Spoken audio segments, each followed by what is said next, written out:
Mga ka-solar, tara at makiusi kung ano ang gagawin namin at kung saan kami pupunta ngayon. Tara, samahan nyo na kami.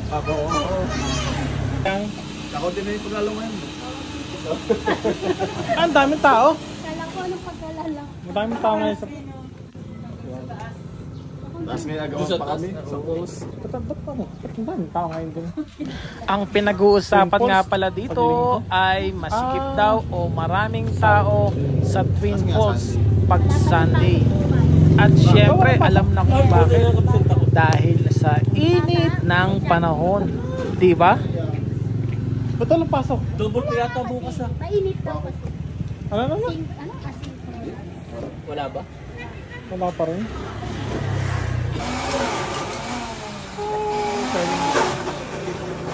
Paano ito rin?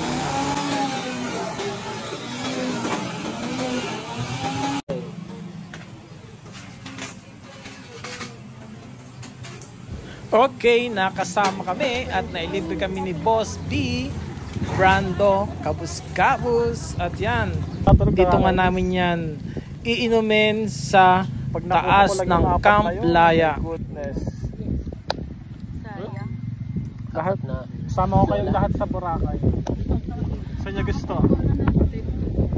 Saan niya gusto? Wala pa nga. Nag-ano pa nga. Ah, manifesting.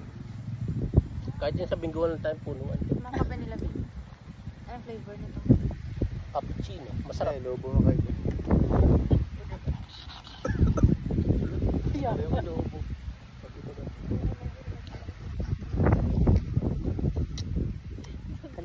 Paano nila na-discover tong place na to? Nag-jogging ako minsan. Tapos nag-post ako. Ay, saan yan? Tapos nagduwa na sila dito. So lalo ko, ako talaga yung ano. Kaya ako lagi dito every week eh. Hanggang umaga. Tapos may ano dito, may dumaang helicopter. Pinapicturean ako. Lalo lumabo yung kwento. Pinapicturean ako. Ang gandang Sa Manila, grabe. Oo, sobrang init. Tapos yung binubuga na ng electric fan.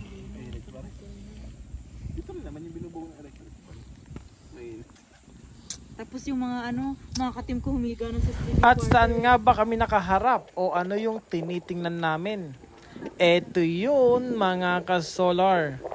Ang magandang sunset dito sa area ng tambayan ng mga taga San Antonio tuwing hapon.